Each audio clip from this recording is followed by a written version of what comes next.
kasih 1% yang tampilnya kalau dicantang kalau nggak kenal, bahkan 1,5, 1,5% gitu Pak. Kenapa Pak Bapak kasih yang paling kecil gitu kan? Terus jawabannya dia gini, ya kita sudah banyak uang gitu ya, setelah rencana lah dia bilang, kita sudah banyak uang, jadi kita kan kalau bank itu kan cuma mempertemukan orang yang nabung dengan orang yang minjem kan. Nah, dia nggak perlu ngasih deposito tinggi, sudah banyak yang nabung, dia bilang, terus ngapain saya harus ngasih bunga tinggi, kan udah cukup banknya. Nah, dia bilang gitu. Terus saya bertanya lagi nih, oke, anggap aja Bapak sekarang bunganya 275 gitu kan Pak ya, sedangkan orang lain kan 5% tuh bang Mandiri, bang BRI itu sampai 6% lah, lain-lain sekali Bapak 275 gitu Pak, yang deposito gitu. Terus saya tanya, kenapa 275 Pak? Kenapa enggak 1% aja? Kalau memang orang banyak nabung, kenapa enggak 3,5%? Kenapa 275? Nah itu dia jawab tuh, itu titik equilibriumnya kita pada saat ini.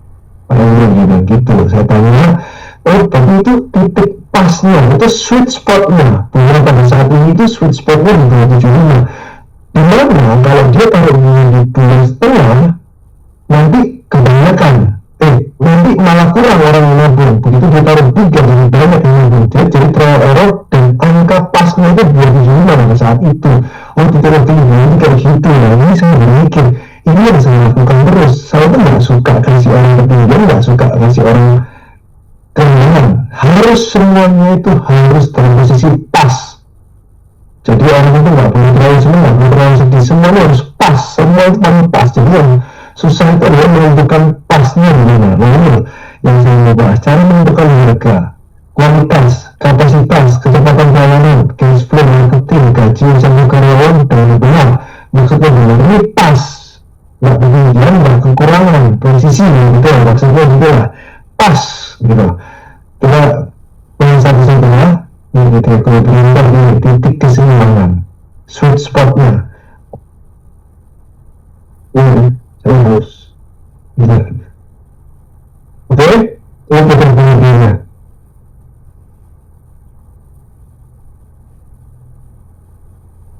Kita mulai dari pertama nih, harga ya. Cara penentuan harga, kalau kita harganya terlalu rendah, produknya laku, market share naik ya kan. Tapi negatifnya margin tipis, akhirnya perang harga. Ini yang saya nggak suka banget nih. Kalau kamu lihat pusat data Indonesia, marginnya saya itu paling tebal dibandingkan dengan keadaan lain. Saya nggak suka perang harga. Kemudian mulai di pusat emas. Kemarin di pusat emas saya set harga ya, set harga anggap untungnya kita set di 5% gitu, misalnya 5% gitu. Set di 5% kita taruh di IG Story kan. Saya taruh di IG Story, terus di IG Story tulis turun dulu 24 karat berapa, 23 karat berapa, 22 karat berapa, setiap hari saya ganti. Jadi anggap saya setting di 5% untungnya ya. Setelah saya buka 1 bulan, 2 bulan, 3 bulan, komputer lainnya setting untung di 4,5%. Akhirnya kan saya kalah kan? Karena dia nyontek aja, pokoknya pusat emas berapa, saya beli dikit aja lah, Rp1.000 atau Rp10.000, yang penting saya menang dari pusat emas gitu.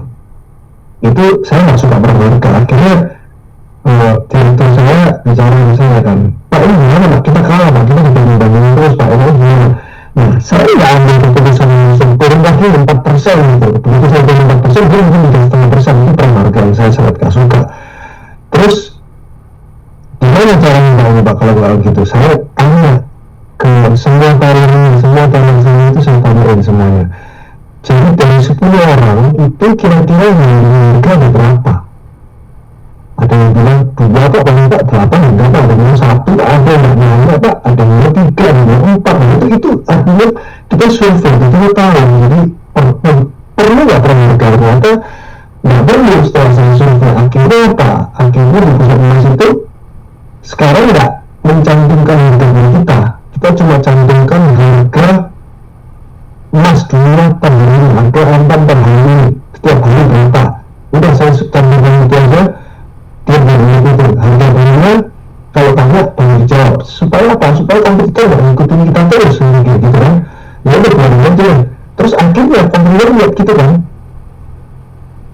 akhirnya kompetitor naiknya gitu dari saya pergi 5% dia 4,5%, dia naiknya 5% yang misalnya. Nah itu akibatnya saya nggak pernah harga, kalau 4,5 sama 4%, dia 3,5, akhirnya marketnya hancur. Marketnya hancur yang rugi siapa? Pebisnis yang rugi, yang untung nanti ya konsumennya untuk pesta-pesta kita bayar gaji aja nggak cukup gara-gara perang harga. Dan saya nggak suka banget kayak gitu-gitu kan, value dinaikin. Dan kalau harganya tinggi, marginnya besar, sedikit transaksi tapi profit tinggi. Negatifnya dengan jatuh konsumen lari kompetitor yang tadi saya jelasin ya. Nah contohnya nih, gampang nih, titik kesenangan sweet spot. Coba kalian lihat nih, yang paling penting itu titik kesenangan menutup semua biaya dan marginnya harus sehat. Jadi dia harus tertutup kali itu. Ini saya kasih contoh sedikit aja nih, gampang nih.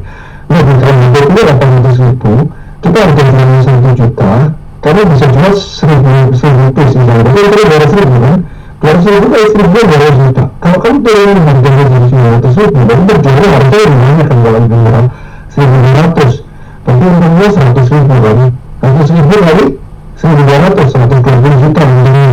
Coba kita 1.100, terjualnya 800, terus untungnya 300.000, berarti 300.000 kalau ini ke 1.100, 300.000 kali 800, 240 juta.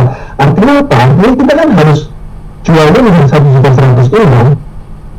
Nah ini cara tahunya gimana? Cara tahunya harus jual dengan 900.000, 1 juta dan 1.100.000 itu gimana?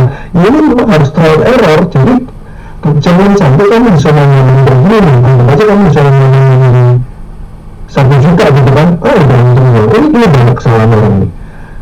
1 juta terus dia mikir, untung kita jual 1.000 untuk 200 juta, tapi ntar sedikit malah nggak laku lagi. Ntar diturunin, untung saya nipis nih, jangan-jangan begitu kamu turunin 900.000, dia terjualnya 2.000. Kita juga nggak tahu, ini kan contoh nih. Coba kalau 1 juta kamu turunin 900.000, terjualnya 2.000 gitu, berarti kan 100.000 jadinya 200 juta juga untungnya. Ngerti nggak sih? Jadi 900.000 kalau terjualnya 2.000 juga, 2.000 ya, untungnya 100.000 kali 200.000 itu kan berarti 1.200 kali 200.000 kan 200 juta kan. Nah kalau sama-sama 200 juta ngapain kamu harus susah-susah gitu. Nah ini yang maksud saya sweet spotnya ini, kamu harus tentukan sendiri, jangan untung disuruh menang. Untung ya udah gitu, nggak bisa. Kamu cari untung di bisnis itu harus semaksimal mungkin. Oke, dan kalau orang sampai kapan kita putuskan mana yang pas itu berapa lama Pak? Pas jadi pada saat kamu tahu kamu jual 900.000 laku berapa, 1 juta laku berapa, 1.100 laku berapa. Bisa juga itu pakai survei juga bisa, kamu pakai coba trial error juga bisa. Ini harus dicoba, jangan kamu kayak makan untuk untung yang mudah gitu ya. Anda sama semua, harga ini memang benar-benar susah.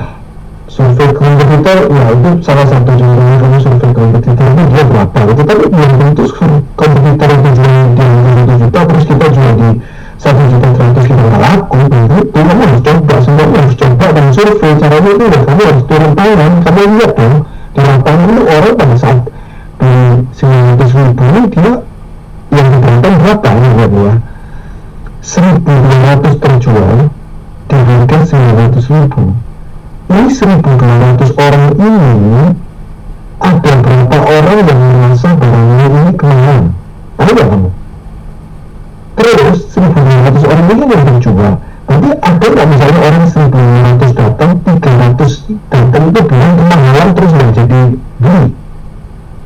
Nah itu kamu juga harus ada datanya. Begitu kamu tahu misalnya 1.200 yang datang, 300 yang jadi karena mahal, berarti kan kamu kehilangan prospek 300 nih. Berarti kalau 900.000 kamu turun 850.000, yang 300 itu kan ada kemungkinan akan convert beberapa. Itu dihitung semuanya, jadi kerja itu nggak asal-asalan. Nah kalau 1.200 ternyata yang bilang kemarin cuma 20, 1.220, 20 yang bilang kemarin kok. Ya, berarti apa? Ya harus naik harganya. Artinya apa? Kamu itu kalau jualan barang harus ada yang bilang kemahalan, tapi sedikit orang yang bilang kemahalan.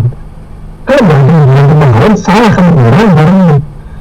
Kalau orang semuanya dengan kemurahan yang benar dikit itu harus dihitung tuh, jadi harus pas. Orang yang nggak bilang begini harus ada tapi sedikit sekali ya, yang itu 2% atau 1%, itu artinya harganya udah pas. Kalau 1.000 bukan 1.000 lah sayang, kamu masih bisa naikin. Ini dihitung dengan cara ini, itu baru sweet spot namanya. Itu yang bukan bagian biasa Indonesia ya. Kalau misalnya bisa untuk 27% itu ya, misalnya dia kasih 2% nggak bisa, nggak apa-apa kan harusnya. Nggak bisa, sweet spotnya itu pasnya di situ, karena dia performanya sampai segitu, kamu juga harus kayak gitu. Kalau harga musim konsumennya gimana? Musimnya itu sekali seumur hidup, kamu sudah tahu sweet spotnya itu sekali, kamu udah coba, tesnya bukan musim cabang, bukan cabang cuma ada banyak tes di satu, kamu tes marketnya gimana? Tes market itu kalau project itu bisa di kolom kecil gitu. Coba di situ kan. Oke, lanjut ya. Oke. Kualitas vs biaya produksi itu ada setengah harga.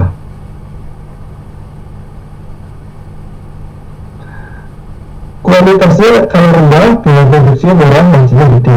Tapi negatifnya akan merusak konten tinggi. Kualitasnya kalau tinggi, orang-orang puas tapi biaya produksi tinggi. Nah, ini juga harus ada sweet spotnya uji pasar. Jadi kamu misalnya di barang versi barang yang standar di mana trennya gimana. Lihat kalau standar harganya kamu lebih murah, orang beli berapa, pakai misalnya lagi yang tadi saya kasih ini ya. Kalau standar ini harganya berapa, terus kalau yang merek itu kalau udah untuk brand ini harganya berapa itu keuntungan mana, lebih untung mana. Kamu lihat yang lebih itu mana, lebih untung dari jualan murah sih kan. Tapi repot lah jualan murah dari dikit tapi dapatnya banyak, tapi secara keseluruhan harusnya murah lebih dapat. Tapi saya mentulah itu artinya kamu nggak mau kerja maksimal, kamu harus tahu mana menguntungkan untuk perusahaan gitu. Nah kamu kalau terlalu rendah gampang rusak. Komplain tinggi juga kamu harus lihat tuh, komplain tinggi seberapa banyak komplain, itu lagi semuanya harus berdata, jangan pakai feeling.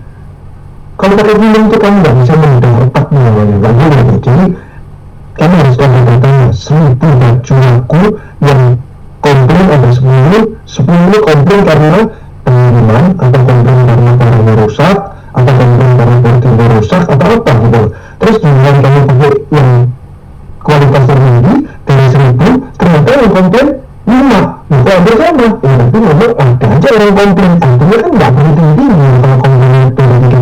Itu yang harus ada data, dan semua orang yang jadi beli dan nggak jadi beli dan komplain itu semua dimasukin dalam data, terus dihitung seberapa banyak orang yang komplain, dan komplainnya apakah bisa dibenerin, apakah komplainnya bisa dibenerin dan cara melayani kita ke dia, atau kualitas kita harus dinaikin. Karena kalau kualitas kita dinaikin, kita udah pasti harga naik, keuangannya harus dihitung lagi, harus beda semuanya gitu. Oke, itu kualitas tidak salah ya, data itu kan betul. Volume penjualan vs kapasitas operasional atau produksi.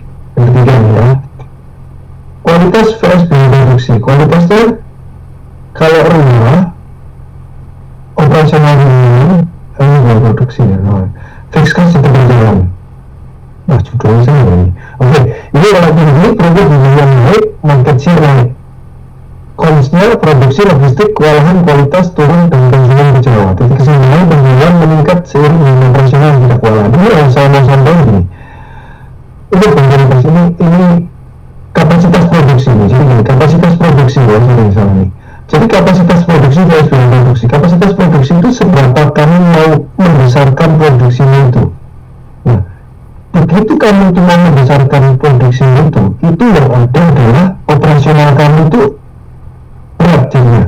Nah, operasional kamu itu sudah bisa nggak untuk jualan barang sebanyak itu juga harus kamu hitung. Apakah headquarter kamu, apakah kantor pusat kamu, apakah kamu manajemen skill itu sudah cukup untuk jual barang miliaran atau miliar setiap bulan.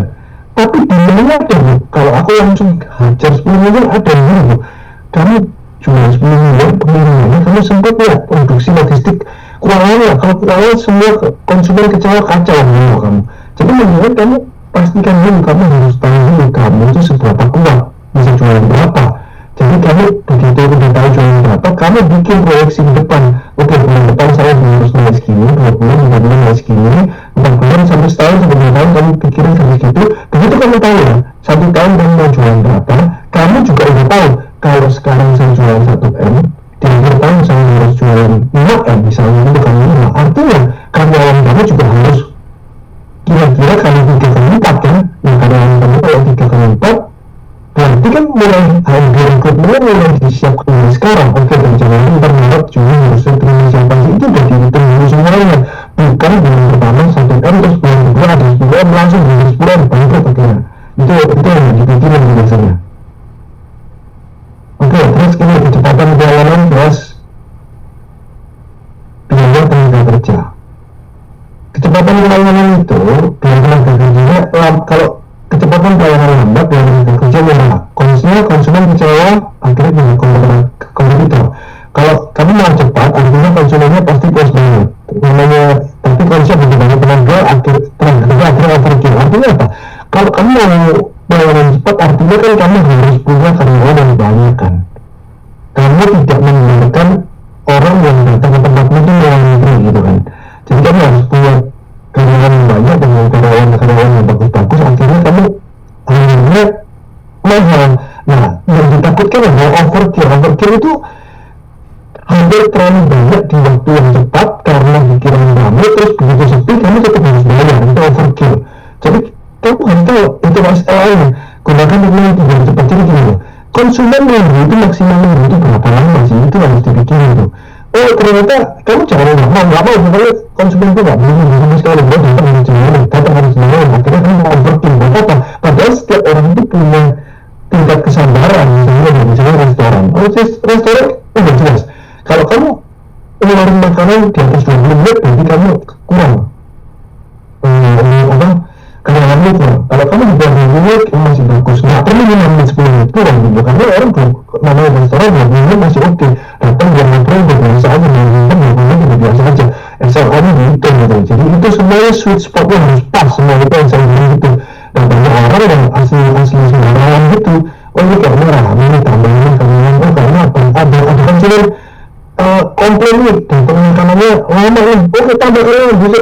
Kamu sendiri nggak tahu sebenarnya konsumen kamu tuh yang datang satu hari berapa, yang komplain berapa. Asal aja kamu minta tambah karyawan, bahkan mungkin kamu nggak tambah karyawan, di mana lagi karyawan itu kamu kurang, kok kamu harus lebih cepat, padahal kebanyakan orang juga puas-puas aja. Itu makanya kamu harus tahu, harus benar-benar ditata benar gitu, jangan asal pakai feeling gitu. Nah ini cash flow versus pertumbuhan. Cash flow ini setiap orang beda-beda nih. Kalau cash flow ini, kalau kamu kapan sih harus ekspansi gitu ya, kapan harus ekspansi. Kalau cash flow positif itu aman daripada bawah. Jadi maksudnya gini, kalau cash flow positif kamu aman dengan konsep pertumbuhan lambat. Jadi gini, kalau kamu mau ekspansi, kamu tuh kan mikirnya duitnya harus ada dulu baru bisa ekspansi gitu. Ada juga yang orang di mepet-mepetin, udah nggak apa-apa deh, saya utang aja kalau ekspansi udah pasti, atau pokoknya untuk langsung begini nggak mau ada 3-6 bulan biaya operasional. Jadi kalau ada apa-apa nggak bisa bajikan lawan, itu yang bahaya, itu yang bahaya. Makanya yang sweet spotnya menurut saya sih kamu ada 3-6 bulan biaya operasional, amit-amit kamu nggak jalan tetap bisa untuk menangkan gitu. Nah, kamu utang sebenarnya apa sih sebenarnya, tapi utang itu juga tetap harus ada cash flow yang sangat tinggi. Jadi kalau misalnya ada apa-apa, utangnya bisa dipakai untuk bayar karyawan dan biaya operasional lainnya. Ada orang yang utang dikejar untuk ekspansi besar-besaran terus sampai cashnya itu nol, haknya mendekati nol. Utang ada terus cashnya mendekati nol, tujuannya apa? Kepingin cabangnya sebanyak-banyaknya dengan waktu yang cepat, karena tahu perusahaannya selalu untung, jadi dihajar terus. Boleh nggak? Boleh, tapi itu terlalu agresif. Yang tadi kita ngomong kan, kita mau cari titik equilibriumnya, di mana kita nggak terlalu pelan, tapi juga nggak terlalu cepat. Pasnya itu berapa? Ya ini 3 bulan operasional pas. Sementara kamu nanti begitu fokus di pertumbuhan itu, manajemen skill kamu juga pas. Kamu juga bisa, nggak apa-apa, jatuhnya masih bisa. Kamu nanti udah uangnya kewalahan, orangnya kewalahan, manajemen kewalahan, stres banget, kamu nggak bisa ngapa-ngapain, terus ada utang, harus bayar bunga utangnya, kamu nggak fokus di keuangan kamu nggak fokus di kerjaan kamu karena kamu mikirin kamu harus bayar bunga terus, akhirnya fail. Nah sekarang dari sini kamu ditarik, makanya banyak bisnismen yang fail karena apa? Karena dia tidak melihat titik yang positif dunia, asal untung. Pokoknya kalau namanya untung, benar berarti. Kalau mungkin, berarti aku salah. Padahal nggak dilihat untung itu benar atau untung. Saya paling suka kalau ngomong kalau untung. Kalau saya kalau saya Pak, bulan ini all time high, kita untung. Pak, hari ini kita all time high Pak, kita untung. Langsung saya bedah. Siapa yang bikin all time high? Kenapa kita bisa all time high? Kenapa kita bisa ramai? Kenapa?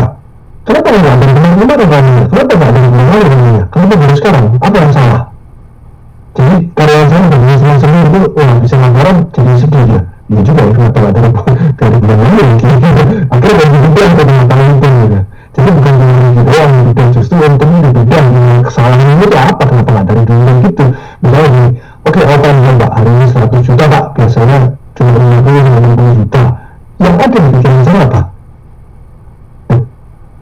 Kemarin-kemarin 50 juta, sekarang 100 juta. Jangan-jangan bukan kemarin itu harus 100 juta terus, jangan-jangan harusnya bisa 200 juta nih sehari. Kenapa kok cuma 100 juta? Dibedah akhirnya analisa terus. Kemudian orang itu analisanya waktu rugi, wah ekonomi Indonesia jelek ya, rugi Pak, namanya gitu, namanya bisnis bisa jalan terus, ya harus mulai terus, makanya gitu terus gitu. Di sini marketing vs profit ya. Nah ini juga, ini mini marketing enak dan profit besar, konsep tidak dapat pelanggan baru, waktu agresif dan dibandingkan dengan konsep yang bisa beri profit. Sweet spotnya, titik keseimbangnya pasnya gimana, setiap rupiah yang dikeluarkan harus bisa dikembalikan, jangan kira-kira doang. Saya kalau mau kira-kira itu biasanya kan, kalau kita marketing itu biasanya yang paling gampang itu top of mind, kita taruh aja dengan kita di jalanan, di bikin billboard, taruh aja semakin banyak billboard kita semakin terkenal, artinya kita nanti nambah konsep. Saya tanya, kamu kalau di billboard itu konvertnya berapa? Nggak tahu, mungkin tampil aja sebanyak-banyaknya. Semua yang kamu taruh itu harus bisa diukur. Misalnya tahun lalu kamu nggak bikin billboard, tahun ini bikin billboard, selisihnya berapa? Selisih 30% dengan billboard. Ini kalau gambar billboard, jangan-jangan bukan gambar billboard, jangan-jangan karena memang billboard itu juga harus bisa diukur dan harus diukur. Kalau kan bilang ini nggak bisa diukur, jangan bilang kesal. Kamu cuma boleh pasang sesuatu yang bisa diukur kalau marketing itu. Dan sekarang ads juga udah gampang banget, semua bisa diukur, dan ini semua bisa diukur kepada gitu. Nanti saya akan ads yang jago-jago ntar saya solusi itu semua bisa diukur. Saya paling nggak suka kalau nggak bisa diukur. Semua marketing itu harus bisa diukur. Nah kalau kamu bisa ukur marketingnya berapa, kamu keluar angka X, kamu dapatnya dengan X atau dapatnya dengan X. Nih, kamu keluar X itu misalnya kamu keluar 10.000, dapatnya 50.000, ya. Artinya kamu 10.000 harus ulang berkali-kali kan. Tapi kan begitu ulang berkali-kali itu nanti dia marketingnya akan turun. Akhirnya ini keluar 20.000 baru dapat 50.000 kok. Ya hajar terus kamu ini yang saya bilang sweet spotnya. Kamu harus tahu baru harus 10.000 dapat 50.000. Kalau udah benar ya hajar terus sampai dapat 50.000. Dan itu harus kamu cek terus tiap hari. Baru dipasin terus bro. Titiknya itu dipasin terus. Ini udah 20.000. Ini turun nih. Turun dari 20.000 turun ke 10.000 lagi. Artinya apa kalau turun ke 10.000 lagi dapat 50.000? Kurang ads-nya, tambah lagi sampai dia jadi 20.000 supaya kalau kita titik terus, kurang terus, kan ini orang itu udah pasti untuk 30.000. Hajar terus, jadi hajar aja berapa, 10 juta, enggak, 100 miliar kalau bisa. Kalau asal untuk 30.000 itu ketemu terus, jadi hajar terus, tapi nggak mungkin bisa kan. Begitu kamu suntik miliaran segitu banyak ya, itu 20.000 itu akan melebihi dari profitkan lama-lama 50.000 dan 50.000. Kamu hajar lagi ads segitu banyak ya, lama-lama 100.000 dan 50.000. Nah itu ditekan di situ, kamu jangan 20.000 itu. Kamu nggak bisa, itu namanya sweet spotnya. Begitu kamu dengan sweet spotnya dicek sebanyak-banyaknya sampai angkanya itu pas di titik tengah. Oh terakhir, dapat juga ya.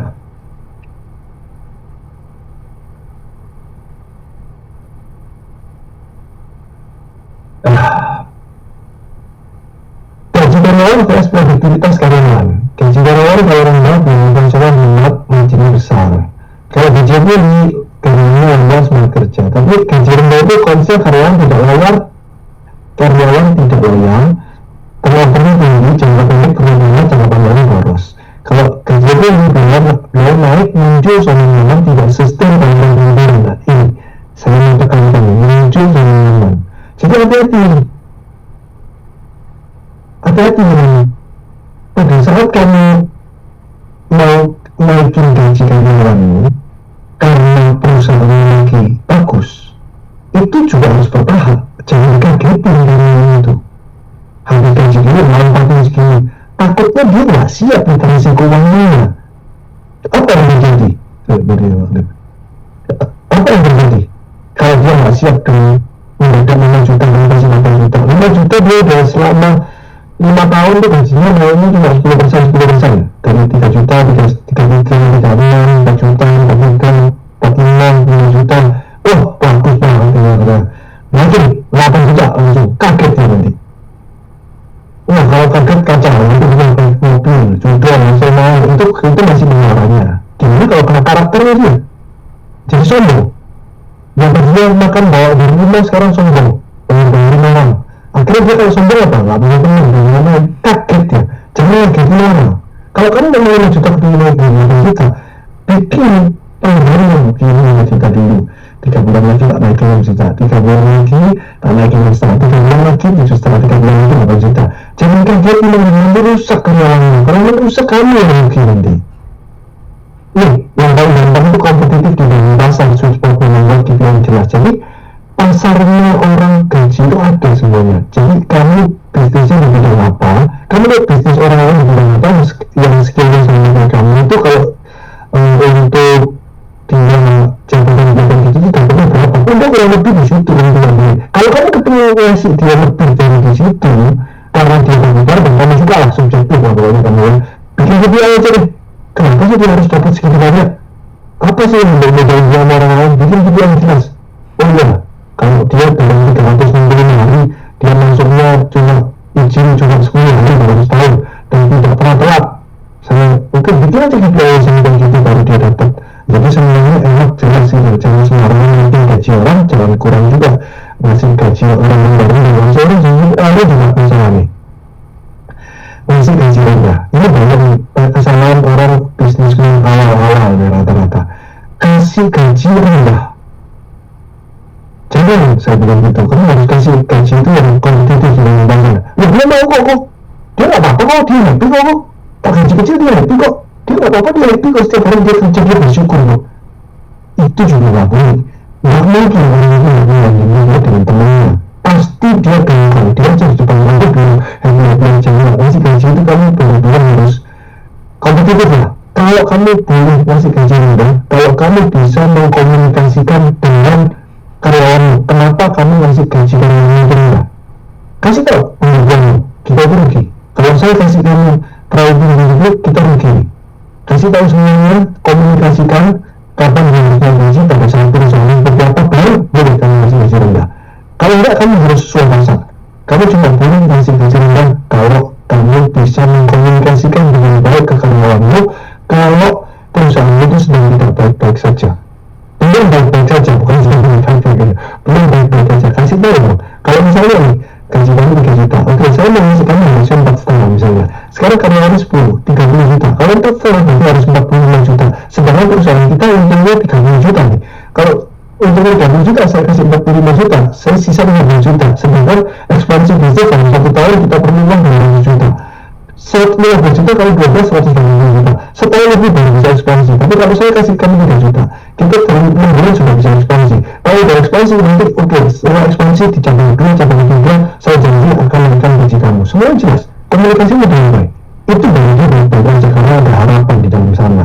Jadi jangan sembarangan ngasih orang gaji rendah, jangan sembarangan ngasih gaji orang tinggi gitu.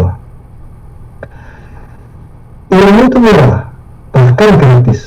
Eksekusi itu mahal, bahkan tidak ada harganya. Jadi ilmu yang saya kasih ini gratis memang, murah. Tapi saya harap kalian mulai sekarang yang mengenai bisnis bisnis eksekusi mulai sekarang. Jangan kamu mikir untung itu berarti kamu sudah maksimal. Jangan mikir kamu nggak untung itu sudah maksimal. Cari titik equilibriumnya, cari sweet spotnya, cari sesuatu yang pas untuk kapan. Di semua bidang harus pas. Kalau kamu nggak pas itu nanti harus ada orang lagi marah loh, nggak untung gede masih aja kurang. Pasti itu bukan kurang, kita cuma maksimal. Itu jawabannya ya.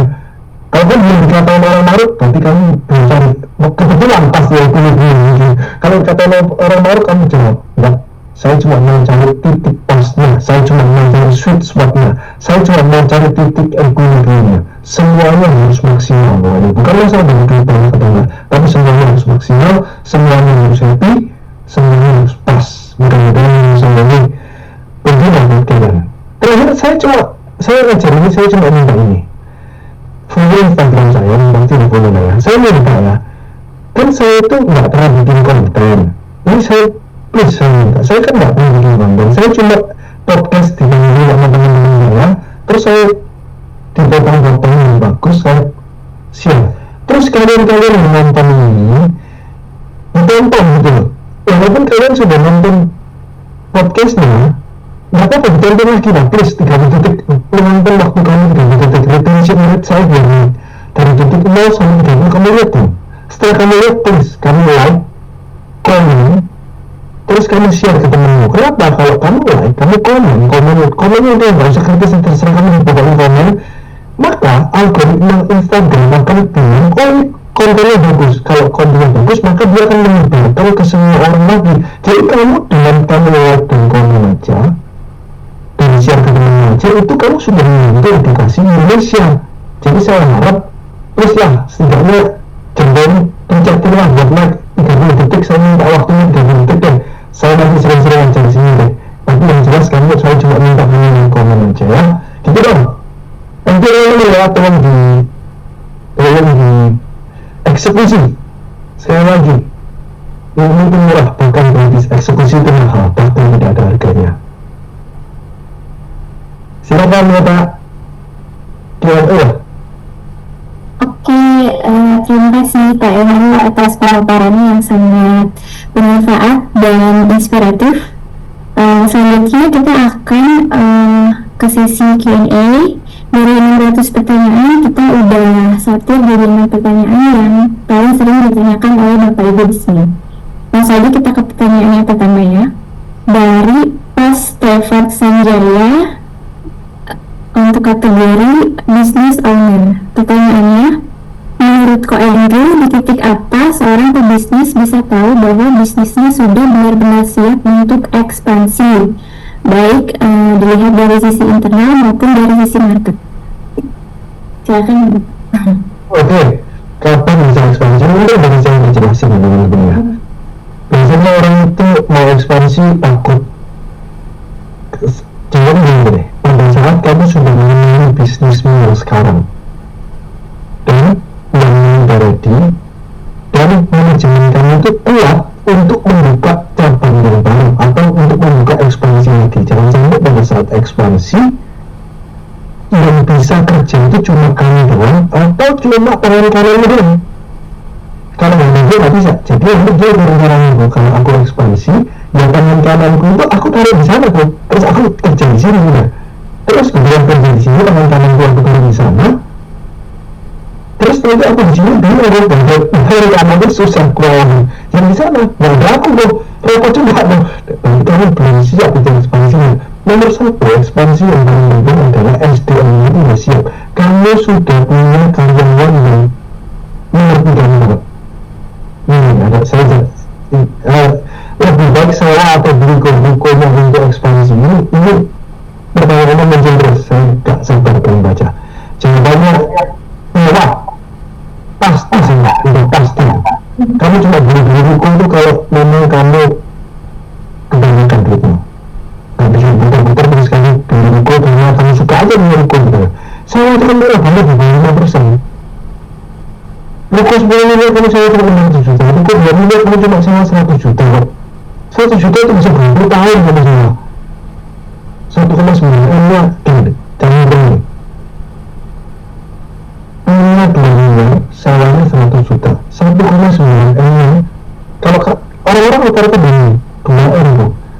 gini kan saya nggak bayar sewa kok. Ini aja 1 juta itu kamu bayar sewa, 1,9 kamu masuk ke deposito, kamu masuk di tabungan. Ayo gimana tuh kalau kayak gitu? Oke, sewa ya, mulai sekarang sewa. Kalau kamu memang bisnismen, kamu sewa. Kamu bukan property developer, cuma harus dibeli lagi. Ya, sewa. Kalau mau tempat sewa, kalau mau aman juga sewa. Nah, pokoknya sewa pokoknya. Kalau saya ketahui ya, kalau saya bukan sewa, sewa tetap pokoknya sewa. Pasti, percaya saya, pasti sewa. Sewa, tapi harus pinter nawar. Pinter nawar atau pinter cari barang yang strategis dan udah kita jangan masalah sewa ya. Terus tadi kata eksekusi tadi satu, operasionalnya harus kuat. Kedua, uangnya harus ada. Ketiga, mungkin ketiga nih, ekspansi bisnis pada saat kamu juga harus dapat tempat sewa yang murah dan kamu dapat tempat yang nggak bisa parkir. Bagus banget ke tempat ini, kalau saya buka pasti bagus dan ada analisanya bagaimana saya bilang pasti bagus. Itu namanya jelas. Itu saatnya kamu ekspansi. Terpaksa SDM kuat, nggak kuat, terpaksa kamu harus jalan cepat karena ini opportunity nggak datang dua kalinya. Ini nggak pernah disayang ke orangnya dari luar di sini. Kalau kamu buka di sini pasti rame. Pasti itu ada jabarannya ya. Bukan pasti itu tuh jangan itu semua orang dijabarkan ya kenapanya. Dibandingkan dengan obat nama sama obat yang buka itu dijabarkan semuanya ada jelas. Oke, kamu terpaksa lari. Jadi kamu terpaksa menggunakan manajemen skillnya dengan cepat. Itu saya aja gitu. Oke, lanjut. Oke, lanjut pertanyaan yang kedua dari Gede Satyayuda Tama, kategori bisnis owner. Pertanyaannya, menurut pengalaman Koranju, kesalahan terbesar apa yang sering dilakukan oleh para bisnis owner sehingga mereka sulit membesarkan bisnisnya dan tidak bisa naik level menjadi miliarder?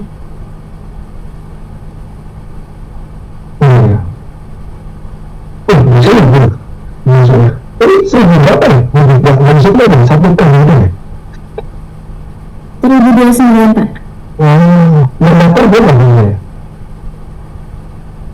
1000.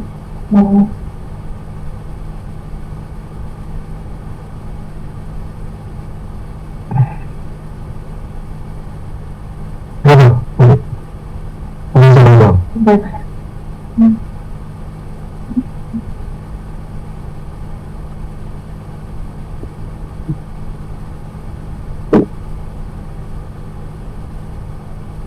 Undang kontinati yang saya bilang dia mau ajar.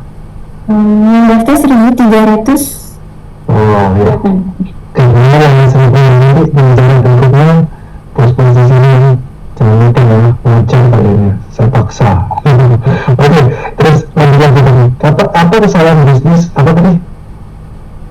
Kesalahan terbesar apa yang sering dilakukan oleh para bisnis owner sehingga mereka sulit membesarkan bisnisnya dan tidak bisa naik level menjadi miliarder? Kalau cuma jadi miliarder itu pasti kesalahannya satu sih, nggak fokus dia. Kerjanya tuh nggak fokus, nggak sampai dia sambil kerja sambil trading, sambil kerja sambil mencari pokoknya nggak fokus lah. Kalau namanya fokus di satu bidang ya cuma jadi miliarder gampang banget sih.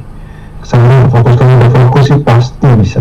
Fokus satu dua miliarder kok udah kerjaan 2 biji 3 biji lucu sih kayaknya. Sama aja fokus satu bidang sama jadi miliarder kok kamu kok udah mikir kiri kanan itu salahnya.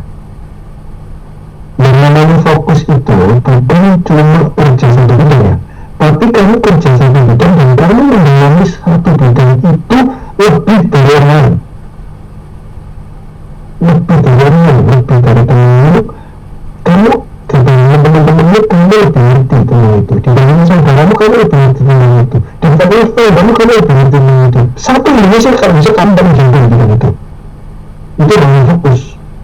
Pelajarin gimana bidang itu gitu, semuanya pelajarin sampai sekarang juga fokusnya satu itu terus saja sampai kamu nggak ngerti lagi mesin itu itu pasti jadi mereka pasti. Oke, lanjut. Oke, lanjut kedua dari Juniati, kategori pekerja. Menurut pengalaman Pak Andrew, kesalahan berpikir apa yang paling sering menjadi hambatan terbesar di awal membangun bisnis? Kesalahan dalam bisnis awal. Ya, kesalahan pola pikir apa yang menjadi Pola hambatan? pikir yang salah untuk orang yang pertama kali membangun bisnis itu adalah mikir bahwa bisnis itu gampang. Karena rata-rata itu kan mikir gini, gue gak punya modal, kalau punya modal bisa, bener-bener mikirnya. Terus begitu investor gue bingung, ntar gimana, nggak bisa. Bikin bisnis itu susah, karena harus mengerti semuanya, bikin bisnis dari cara ngitung uangnya, untungnya berapa. Intinya kan harus detail ya. Kesalahannya itu kamu tidak detail, kamu harus detail pada saat kamu mulai bisnis, kamu mikirnya harus detail. Mikirnya kamu tidak harus 100% selesai semua, tapi kamu harus detail. Pada saat kamu membuka bisnis ini, nanti untungnya berapa, kamu sepi berapa, kenapa bisa sepi, kalau rame berapa, kalau untung berapa, akhirnya berapa, terus karena ini harus berapa, karena kalau nggak masuk dengan semuanya harus dipikirin secara detail. Itu kesalahan yang nggak dipikirin sama orang secara detail udah. Itu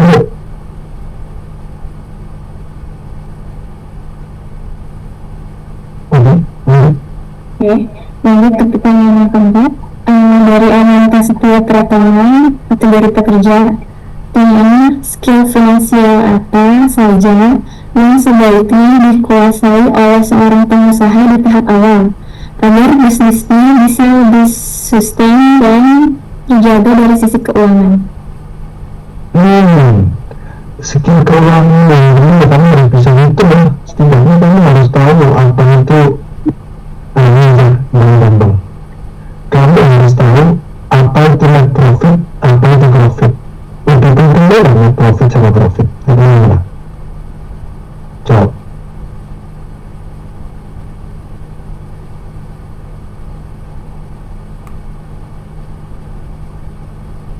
Stop jawab.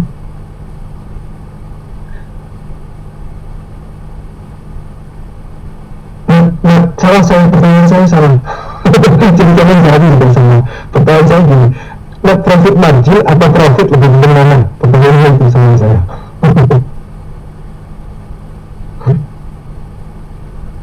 Lebih penting net profit margin atau profit?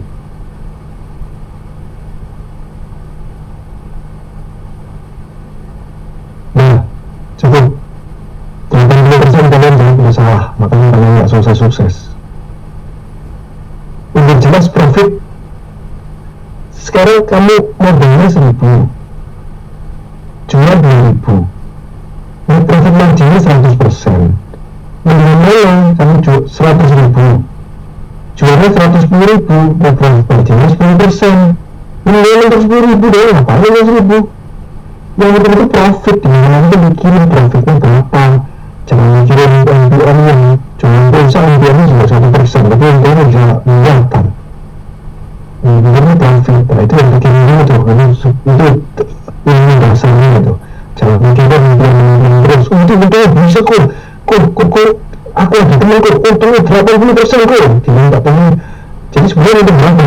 20 juta ya, tuh kerja apa kamu waktu itu kamu untung 20 juta, profit 80%, jualan apa ya, dan terus Pertanyaan yang kelima dari Hamzah Arfa, kategori pelajar. Seandainya Pak Andrew berada di posisi seorang remaja dari keluarga kurang mampu, langkah apa saja yang akan Pak Andrew lakukan untuk mengubah nasib dirinya dan keluarganya? Jangan dari keluarga nanti ya. Kalau saya tahu, etika ya. Kalau kamu memang dari keluarga kurang mampu, saya nggak bilang semuanya ya, tapi rata-rata orang tuanya itu juga nggak punya pendidikan yang bagus sehingga dia tidak bisa ngajarin etika ke anaknya gitu. Jadi yang bisa dengar saya ini, kalau kamu dari keluarga kurang mampu, kamu pelajarin dulu etika dulu. Kamu harus tahu dan kamu harus belajar cara menempatkan diri di situasi manapun dan kapanpun gitu. Pada saat kamu ketemu si A, kamu harus ngapain? Pada saat kamu ketemu si A di tempat A kamu harus ngapain, pada saat kamu ketemu si A di tempat B kamu harus ngapain, kamu harus dengar, kamu harus lihat matanya, kamu nggak boleh lihat handphone pada saat ketemu dia. Itu semua kan belajar sedikit mungkin, sehingga pada saat kamu punya etika itu kamu nanti punya networking yang bagus, kamu udah punya skill, punya networking yang bagus, kamu dipercaya orang, kamu pasti sukses nanti ke depan. Ya, nanti Ini yang terakhir dari Febri Anji, kategori pelajar. Bagi pelajar, khususnya mahasiswa yang memiliki cukup banyak waktu senggang, menurut Ko Emru, sebaiknya waktu tersebut digunakan untuk apa? Membangun bisnis, bekerja, atau mempertajam skill meskipun belum menghasilkan. ya, kalau masih mahasiswa sih harusnya cari teman sebanyak mungkin, jangan sama-sama kalau kamu memang nih. Pada saat kamu jadi mahasiswa itu semester awal atau yang lain apalagi semester awal itu ada game dan langsung jadi kalau bagian 1, 2, dan 3, dan 4 ini saatnya kamu menentukan posisi kamu mau masuk di game yang bagus atau jelek gitu loh. Cari circle yang positif, cari circle yang positif, circle yang orang yang belajar, orang yang sopan, etikanya, orangnya nggak kasar, nggak aneh. Nggak boleh kamu masuk ke situ loh. Mungkin baru semester 1 kamu bisa diterima di circle-circle baru itu. Kalau udah semester 2, 3, 4 ya nggak apa-apa, kamu coba aja berusaha terus supaya bisa masuk circle yang positif. Kalau circle yang negatif ya kamu harus pindah circle, cepat harus pindah, karena kan kamu tuh teman-teman lain menentukan masa depannya. Mindsetnya dari sekitaran kamu itu udah cari circle yang bagus, terus ya sama yang belajar di sini kan juga banyak mahasiswa nggak bisa belajar di sini, dan itu mahasiswa yang terlalu orang ngapain kamu dengerin dia itu, cari circle yang positif ya. Itu saran saya. Sudah ya, pas 1 jam, pas 1 jam. Jadi teman-teman, saya cerita sedikit kemarin BPKA jualan jaket. Uangnya itu semuanya akan kita donasikan. Jadi dalam waktu dekat itu kita mau bangun sekolah di Tangerang. Kemarin sudah ketemu sama sama Happy apa gitu namanya ya, mau bangun sekolah kira-kira 400 jutaan gitu. Nanti bangun sekolah itu ya bagaimana kamu beli jaket itu ya. Jadi kalau kamu beli jaket itu ya berarti kamu ikut peduli terhadap edukasi di Indonesia. Jadi orang-orang yang nanti beli jaket yang limited itu kan cuma limited 100 itu udah ada 20 ada 30 ribu. Nanti yang limited itu kita bareng-bareng ke sekolahnya itu kita menunggu jadi 430 juta. Dan saya kerja sama Suri itu nanti bagi bilang Suri bareng-bareng nanti sebagai proyek Suri gitu. Nanti kita ke sekolah bersama, kita bareng-bareng, kita lihat anak-anak. Nanti dijelasin sama ini pasti itu kan report kemampuan kita sampai sekarang bagaimana gitu dari awal sampai akhir. Saya pastikan saya tidak akan memakan uang kalian 1 rupiah pun. Saya akan salurkan semuanya ke edukasi ini. Saya harap Indonesia bisa maju. Terima kasih teman-teman. Silakan. Ya Pak.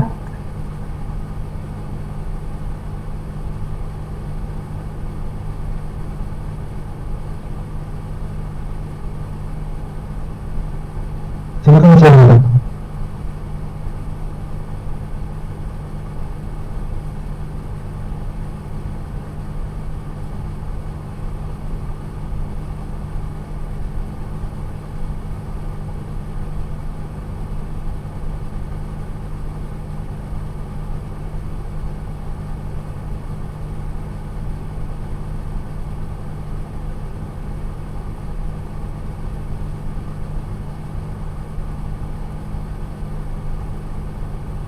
Saya masih dulu. Sebentar. Oke. Udah.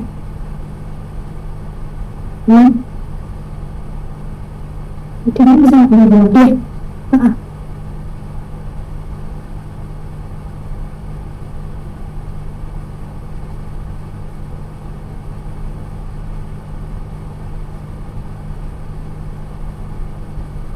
Di full screen.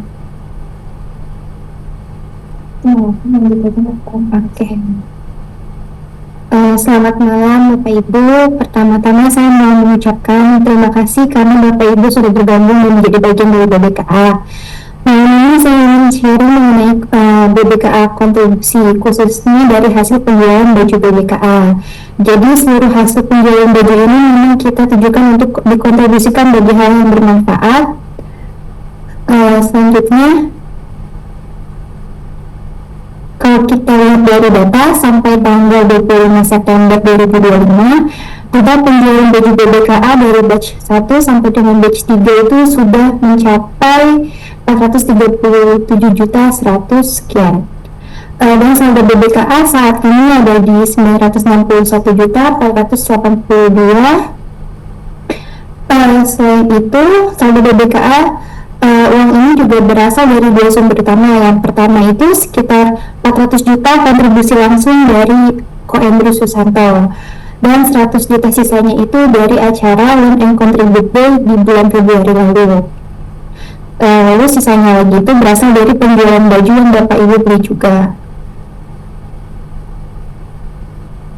Mungkin banyak yang bertanya yang hasil penjualan ini sebenarnya untuk apa. Jadi setiap penjualan baju Bapak Ibu sebenarnya sudah ikut mendukung kegiatan dan keberlangsungan komunitas BBKA, memberi kontribusi sosial komunitas, dan mendukung edukasi di Indonesia.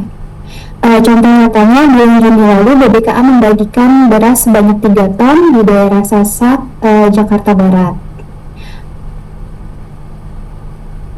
Untuk rencana jangka pendek BBKA bersama salah satu member kita yaitu Pak Suyanto, jadi kita BBKA akan membangun sekolah. Lokasinya ada di Rajek, Tangerang, dengan penerima manfaat 44 siswa dan 6 guru. Mitra pelaksana ini Happy Hearts Indonesia. Durasi pembangunan sekolah ini kurang lebih 6 minggu, yang akan dibangun meliputi 2 ruang kelas, 1 toilet, dan furniture-nya, serta program pengembangan sekolah selama 3 tahun ke depan.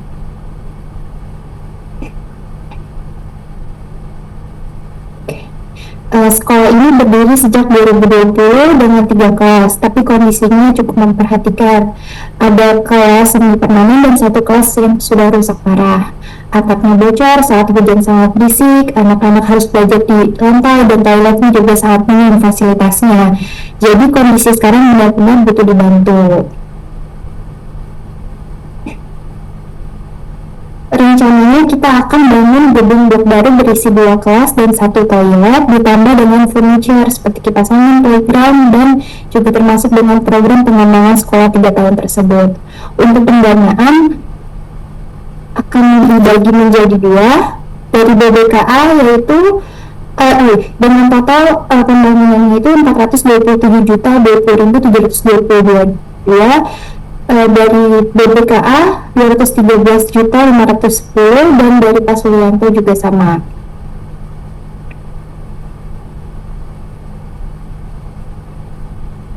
Bapak Ibu, jadi setiap pembelian baju BBKA bukan berarti cuma dapat baju keren, tapi juga ikut mendukung berbagai kontribusi nyata. Bukan cuma membangun sekolah, tapi juga kegiatan sosial BBKA lainnya, seperti bantuan sosial, keberlangsungan komunitas, dan juga program edukasi.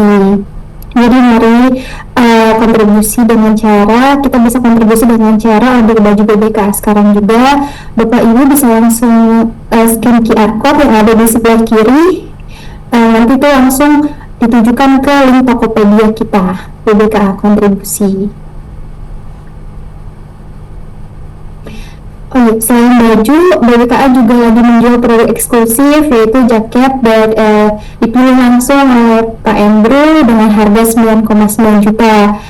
Buat Bapak Ibu yang ikut kontribusi melalui pembelian jaket ini ada beberapa benefit spesial. Yang pertama, mendapat akses prioritas setiap event